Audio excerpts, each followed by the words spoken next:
culture, economy, agriculture, research, healthcare, diversity, tradition.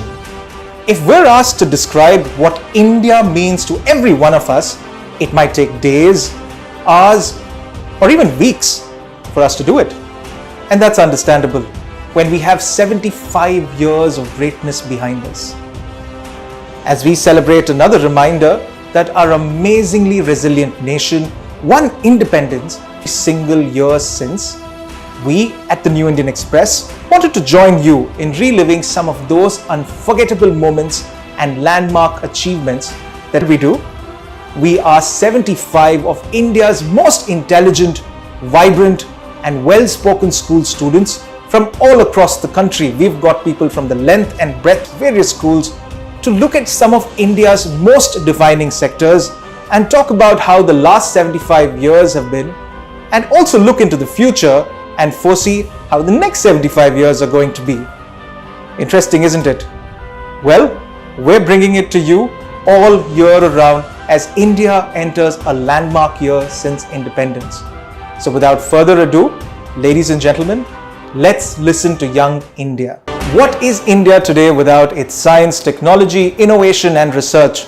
Well, to talk about India's Nobel story, why our scientific achievements have been amazing and the future is bright, we have from Chennai, Advait Anand. Advait, take it away. A wise man once said, one should not distort it. Warm greetings to one and all. I am Advait Anand of Class 8 from PSBB, T Nagar, Chennai. Science and technology have paved the way for development in various countries, and so has it in India. Let us now entail in a journey and unravel the accomplishments of magnificent pioneers of science in our country. A noble story indeed. In the early 1990s, the liberalization policy helped revolutionize information technology and communication systems in our country. Who could be a better example than our ex-president Dr. APJ Abdul Kalam? In the wake of Cold War, several countries had reached great heights in the field of space technology. Abdul Kalam aided India get at par with these other countries. He was responsible for the development and execution of Agni and Prithvi missiles, India's first satellite launch vehicle, ballistic missiles, and headed multiple nuclear tests. There is no doubt he was thus given the name Missile Man of India. Quite metaphorically too, he was definitely the backbone behind launching our country into becoming global leaders of the world, just like one of his successful missiles. Homi Bhabha, an Indian scientist, won several accolades for his research and findings on quantum theory and cosmic radiation, which laid the foundation for this paradoxical concept. Thus he is known as the father of Indian nuclear program. The precedent set by these eminent scientists was vital for our country to lead various other programs in space technology, such as and emerge victorious as well. Since independence, various academies and institutions have been established, such as IITs, NITs, IISCs, and ISAs, in order to nurture the concepts of science and technology in young minds who will be the torch bearers of development in future. Scientists like C.V. Raman and Vikram Sarabhai have portrayed the importance of research and paper publications in the early years of independence. This culture of research is now growing in our country, with various students from India beginning to unravel the intricacies of various scientific theories. In the past few years, we have seen various entrepreneurs in the field of tech dominating the global marketplace, such as Sundar Pichai and Satya Nadella. Even university students are engaging in projects dealing with emerging technologies like blockchain, AI, and VR, thus paving the way for a more technologically sound India. A scientific mind kindles creativity. With the powerful weapon of technology, we as a community can catalyze this creativity into initiatives to boost the economic growth of our country. If we consistently keep up this momentum and keep encouraging science and technology, nothing can stop us from becoming global leaders very soon. Jai Hind. You've seen the headlines, you shared the news. and you've fallen in love with hockey after India's stellar show at the Olympics. India's hockey team has made us all proud, and to talk about India's all-new hockey uprising, an undying Indian love story, we have all the way from Noida, Shrija Malik. Filled with undying potential, has a chance to touch the highest heights at every sector. Our faith on ourselves and our country makes the toughest of times memorable. The ever significant Indian love story with a fantastic national sport, hockey, is worth celebrating. The true capability of us is portrayed by the sport. From getting approximately 6 consecutive gold medals in the Olympics to winning a bronze after 41 years should not put us down, but make us feel proud. After so many years, we won back our prestige. Hockey, but the powerful ability and determination of the Indian hockey team players. We achieve when we dream. From being regarded as the best hockey team in the world in 1936 to winning countless medals in the Olympic history, giving birth to legendary sportsmen and reviving the once lost glory, proposes many leaps in this field in the future. As per my perspective, if hockey as a sport is promoted, well organized, profitably funded and deeply looked into, we have extremely bright chances to be undefeated in the path further. This issue that obstructs this is the lack of encouragement of this sport. Predominantly, most Indian schools have cricket, football, basketball and badminton. However, hockey is a sport occasionally heard of in this list.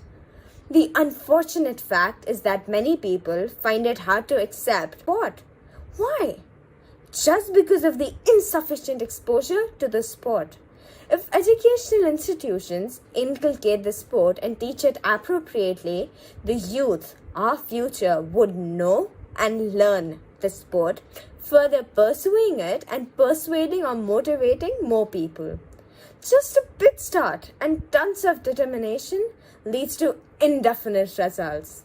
My insight on the whole sport future is India has a massive possibility to aspire several more goals and legends in hockey, only if we put a little effort to make it rise and fly high.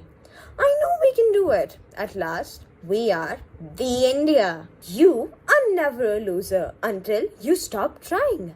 1928 Amsterdam Olympics marked the beginning of Indian hockey's magnificent run.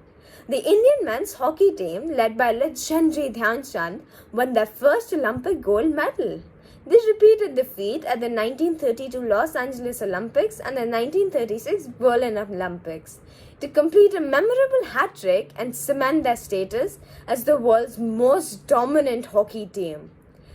Indian hockey reached a nadir at the 1976 Montreal Olympics, first time since 1924 that India was unable to win a single medal at the Olympics. But the legends regained some of their lost glory as they became Olympic champions at the 1980 Moscow Olympics, final Olympic hockey medal till date. Until 2021 Olympics Tokyo, a bronze medal after 41 years. The best hockey team once, with numerous consecutive goals, came back to the podium after 41 years. I call it the greatest moment in the history of sports, as we, even after the dramatic downfall, never lost hope. India, my invincible India.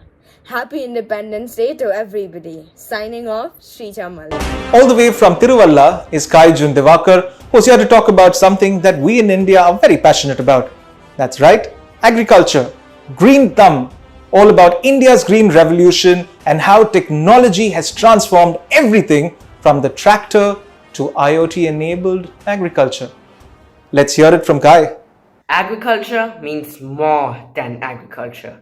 It defines our cultural identity, it decides our existence, it fuels our economy. But most importantly, it is our connection with nature. My name is Kaijun. I'm a 7th grader from the Choice School, Tiruvalla.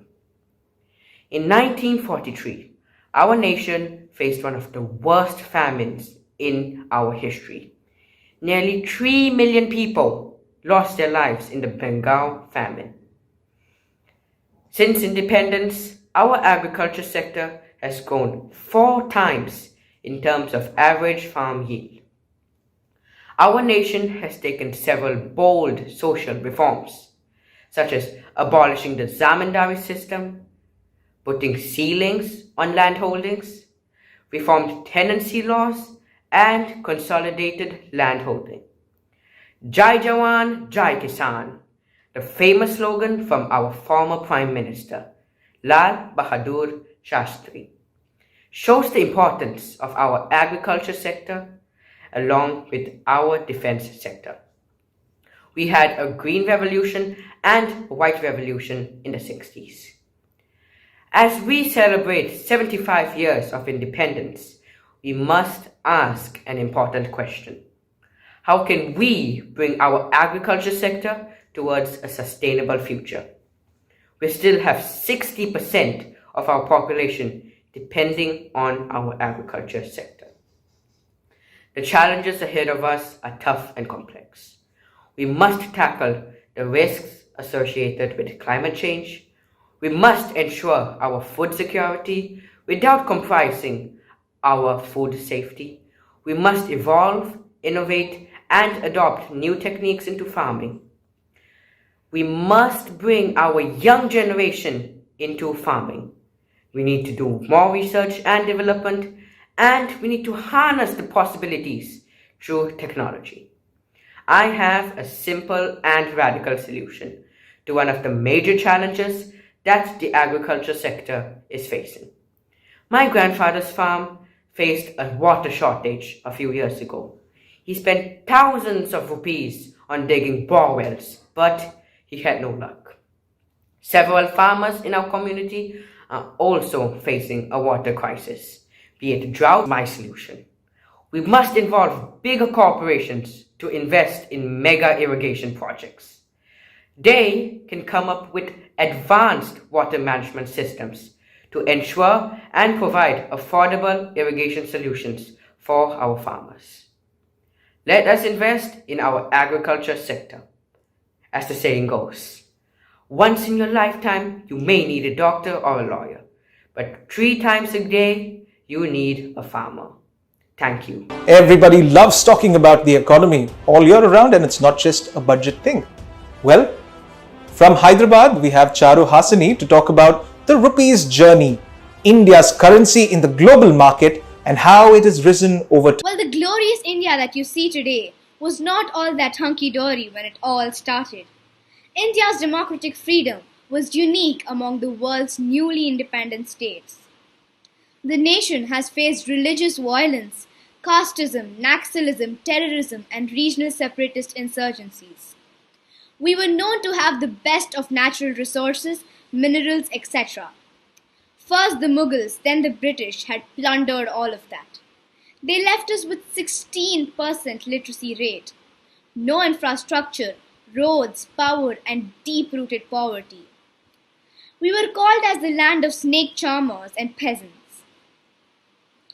Today, India is the biggest democracy with the average age being 29, which means we are potentially the youthful, productive, dynamic, young population ready to work and transform the world.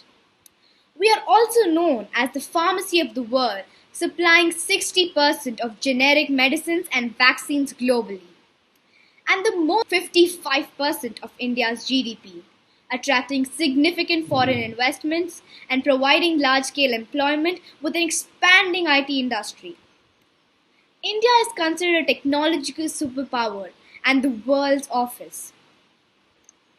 As per the World Bank, the economy of India is growing at 9% on an average and is currently the world's 5th largest in terms of GDP. India's stock markets and rupee movement share a strong positive correlation. When the markets go up, rupee appreciates and vice versa. The FII holds 20% in Indian stock markets. We are a $3 trillion economy as of 2021. We aim to touch the $5 trillion economy by 2030, which also translates to becoming a global economic powerhouse, in turn, having a stable currency. According to me, simply put, the next 75 years, India has to reach the 95% literacy rate. There has to be equal distribution of income between all strata of people. Skill and reskilling to be prioritized. Inclusive growth. Moral leaders and businessmen. Dependency on imports from other countries by choosing Make in India products and moving electric vehicles. It took us 75 years to reach where we are. We may just need half the time to become a global superpower, provided we do the right things in the right way. I also believe India should be a permanent member at the UNSC with the economic and military might by 2030, which can have huge influence like the other superpowers. Let the world hear it loud and clear. India is awake. We shall overcome. Thank you. The news today is overrun by COVID and India's healthcare sector has never been in more focus.